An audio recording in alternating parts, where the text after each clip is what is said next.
Avui el nostre editorial el comencem amb tristesa per la desaparició de Dani Jarque i amb alegria per la consecució del Masnou del torneig dels històrics del futbol català.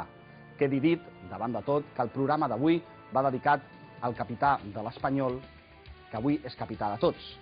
Tot el futbol i sobretot el base plora un dolor absolutament esquinçador. La bona notícia d'aquesta setmana esportiva d'agost, per dir alguna cosa, és que al Masnou s'han dut el trofeu Històrics. Els del Maresme s'han fet amb el trofeu per primera vegada en la seva història després de superar la final a l'Hospitalet, equip de superior categoria.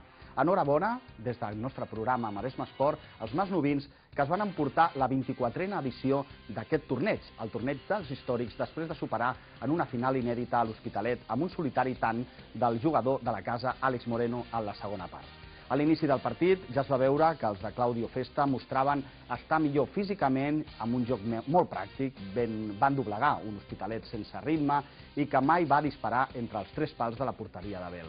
En la segona part es va mantenir l'equilibri, però una jugada per la dreta d'Ignasi va trencar el partit en culminar l'Àlex, un únic gol. Al final, el president de la Federació Catalana, Jordi Casals, va lliurar al capità Alberto el trofeu, el primer que assoleix el Masnou i, a més, amb tot mereixement.